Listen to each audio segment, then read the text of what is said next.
मिथुन राशि वालों, यह सप्ताह आपके लिए कम्युनिकेशन और डिसीजन और साथ में अनएक्सपेक्टेड अपॉर्चुनिटी का वीक बनने वाला है। जहां एक तरफ आपको नए आइडियाज आएंगे और नए लोगों से जुड़ने का मौका मिलेगा, वहीं दूसरी ओर ऐसी सिचुएशन भी आ सकती है जहां पर आपको बहुत सोच समझकर कदम उठाना पड़ेगा। क्या इस हफ्ते कोई नया या कोई ऐसा सीक्रेट इंफॉर्मेशन सामने आने वाली है जो आपकी प्लानिंग बदल सकती है, या आपको उसी के अनुसार आपको प्लानिंग करनी चाहिए? क्या कोई पुराना अधूरा काम या रिश्ता फिर से आपके जीवन में एक्टिव हो सकता है? ग्रहों की चाल बता रही है कि यह सप्ताह मिथुन राशि वालों के लिए बहुत ही इम्पोर्टेंट टर्निंग पॉइंट बन सकता है। इस वीडियो को अंत तक जरूर देखें और अंत में मैं एक ऐसी सिंपल रेमेडी आपको बताऊंगा जो आपका लक और क्लैरिटी दोनों को बढ़ा सकता है। नमस्कार मिथुन राशि के दोस्तों, आपका स्वागत है मेरे YouTube चैनल पर। यहाँ पर मैं वीकली, मंथली और कुछ स्पिरिचुअल स्टोरी लेकर आता हूँ। मिथुन राशि जोडिएक के टेबल में सबसे इंटेलिजेंट और कम्युनिकेशन स्किल वाली राशि है। कहते हैं जहाँ पर बुद्धिमत्ता की जरूरत हो वहां पर कोई राशि काम नहीं आती, वहां पर मिथुन राशि के लोग आते हैं और वो काम करके चुपचाप निकल जाते हैं। उसी के पैटर्न पर अगर देखें तो इस सप्ताह यूनिवर्स आपको संकेत दे रहा है कि सोच और आपकी बात करने का जो आर्ट है या जो कला है, आपकी सबसे बड़ी ताकत बन सकती है। ये सप्ताह आपको सही लोगों से जोड़ सकता है और कुछ ऐसे रास्ते भी दिखा सकता है जो फ्यूचर में आपके लिए मील का पत्थर साबित होंगे। सबसे पहले हम ग्रह गोचर की बात करेंगे, क्योंकि ग्रह इंपॉर्टेंट पोजीशन में हो तब उसका लाभ अलग ही मिलता है। अगर कुछ ग्रह उस पोजीशन में नहीं है तो कुछ रेमेडी से हम उनको थोड़ा सा उनका प्रभाव कम कर सकते हैं। यहाँ पर आप ध्यान रखने वाली बात है कि राशि फल का मतलब डराना नहीं है, बल्कि आपको सचेत करना है कि इन फ्यूचर में अगर कुछ आता है, वीक में कुछ आता है, तो आप उसी के हिसाब से अपनी प्लानिंग कर सकें। तो ग्रहों की बात करते हैं। सबसे पहले बात करेंगे सूर्य की। सूर्य 9वें भाव में है इस सप्ताह, और जो 9वां भाव होता है वो लक का, हायर लर्निंग का और स्पिरिचुअलिटी का होता है। इसका मतलब यह है कि इस सप्ताह आपका सोच पॉजिटिव और विजनरी रहेगी। आपको ट्रैवल और लर्निंग के भी अच्छे मौके मिल सकते हैं। बुध ग्रह के बारे में बात करते हैं तो बुध ग्रह 9वें व 10वें भाव की ओर अग्रसर रहेंगे इस सप्ताह। ये आपके ग्रह स्वामी हैं, राशि के स्वामी हैं। ये धीरे धीरे 9वें हाउस से 10वें की तरफ मूव कर रहे हैं। यह पोजीशन करियर, कम्युनिकेशन और प्रोफेशनल ग्रोथ के लिए बहुत स्ट्रॉन्ग मानी जाती है। आपकी प्लानिंग और प्रेजेंटेशन स्किल लोगों को इम्प्रेस कर सकती है। आप ऑफिस में काम करते हैं तो आपका जो प्रेजेंटेशन होगा, वे ऑफ टॉकिंग होगा, वो दूसरे लोगों को अपनी तरफ अट्रैक्ट जरूर करेगा। मंगल की बात करते हैं। मंगल हमारे 8वें भाव में है इस सप्ताह, जो ट्रांसफॉर्मेशन और हिडन सिचुएशन का भाव माना जाता है। इसमें अचानक बदलाव होता है, अनएक्सपेक्टेड चैलेंजेस सामने आ सकते हैं, लेकिन यह बदलाव लॉन्ग टर्म ग्रोथ के लिए हेल्पफुल साबित हो सकता है। उसके लिए कुछ आपके उपाय करने पड़ेंगे जो हम लास्ट में बताएंगे। शुक्र 10वें भाव में, शुक्र करियर हाउस में होने के कारण आपको वर्क प्लेस में अपॉर्चुनिटी मिल सकती है, आपकी पॉपुलैरिटी बढ़ सकती है। पब्लिक डीलिंग या क्रिएटिव वर्क में जो लोग काम करते हैं उनको निश्चित रूप से फायदा मिलेगा। बात करते हैं शनि ग्रह की। शनि 9वें भाव में है। शनि आपको पेशेंस और डिसिप्लिन लगातार सिखा रहे हैं। आपको कंसिस्टेंसली काम करना है, कंसिस्टेंस पे ध्यान देना है और धीरे धीरे अपनी सफलता को मजबूत करना है।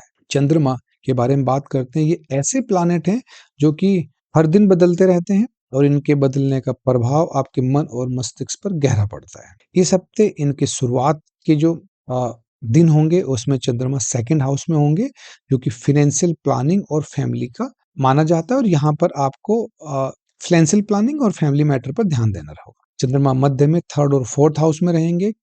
इससे फायदा क्या होगा आपको कि आपका जो कम्युनिकेशन स्ट्रांग होगा और आपका कॉन्फिडेंस बढ़ेगा, फैमिली बॉन्डिंग बढ़ेगी। अगर आप फैमिली के साथ कुछ आउटिंग का प्लान कर रहे हैं तो सप्ताह के मध्य में प्लान कर सकते हैं। सप्ताह के अंत में ये चंद्रमा फिफ्थ हाउस में होंगे, जो कि क्रिएटिविटी और रोमांस लाइफ को हाईलाइट करता है। वैलेंटाइन वीक भी स्टार्ट हो गया है, तो ये आपके लिए अच्छा शुभ संकेत है।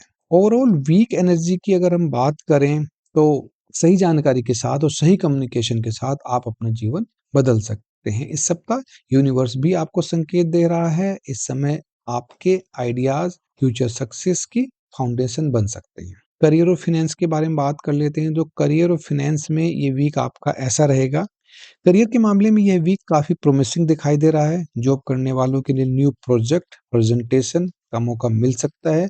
आपकी कम्युनिकेशन स्किल आपकी सबसे बड़ी ताकत है और इससे आपको बेनिफिट मिलेगा।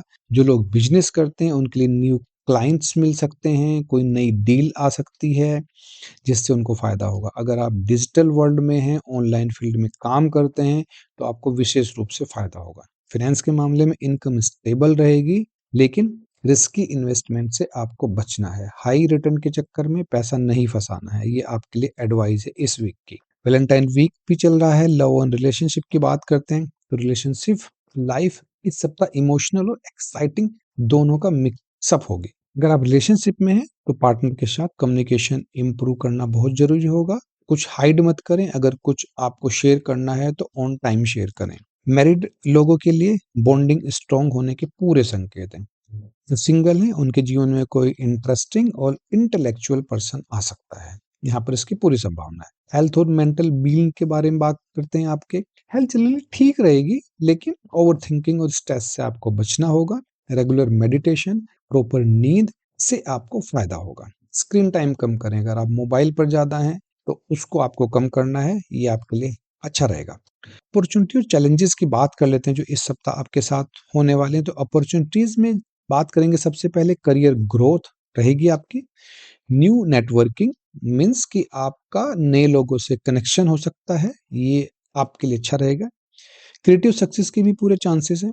चैलेंज जो इस सप्ताह आपके साथ आ सकते हैं, ओवरथिंकिंग, अचानक कुछ बदलाव मीन्स कहीं जॉब की लोकेशन वगैरह चेंज हो सकती है। कन्फ्यूजन में डिसीजन आपको नहीं लेना है। लकी फैक्टर्स के बारे में अगर बात करें, तो जो आपका लकी कलर होगा वो ग्रीन और येलो होगा इस वीक के लिए। लकी नंबर जो होगा वो आपका 5 होगा और लकी डे आपका वेडनेसडे होगा, यानी बुधवार होगा। सिंपल रेमेडी के बारे में बात करते हैं। अगर कुछ आपको लग रहा है कि आपको रेमेडी करनी चाहिए, तो मैं आपको बताता हूँ। आपको बुधवार वाले दिन भगवान गणेश को दुर्वा घास अर्पित करें और 108 बार ओम गण गणपतये नमः का जाप। इससे आपकी क्लैरिटी बढ़ेगी। मिथुन राशि वालों, यह सप्ताह आपको यह समझाने आया है कि सफलता केवल मेहनत से ही नहीं, बल्कि सोच समझकर और कम्युनिकेशन से भी मिलती है। यूनिवर्स इस समय आपको नए रिश्ते और रास्ते दिखाने की कोशिश कर रहा है। बस आपको उन संकेतों को पहचानना है। अगर आप चाहते हैं कि भगवान गणेश और भगवान शिव की कृपा आप पर सदैव बनी रहे, तो कमेंट में ओम नमः शिवाय जरूर लिखें। वीडियो को लाइक करें, सब्सक्राइब करें चैनल को। और हम इस चैनल पर साप्ताहिक और मासिक राशिफल लेकर आते हैं, और हम प्रयास कर रहे हैं कि शीघ्र ही हम कुछ स्पिरिचुअल स्टोरीज का भी वीडियो बनाकर यहाँ पर डालेंगे। आपका सहयोग बहुत जरूरी है। मैं ईश्वर से आपकी मनोकामना पूर्ण हो, ऐसे प्रार्थना करूंगा। ओम नमः शिवाय।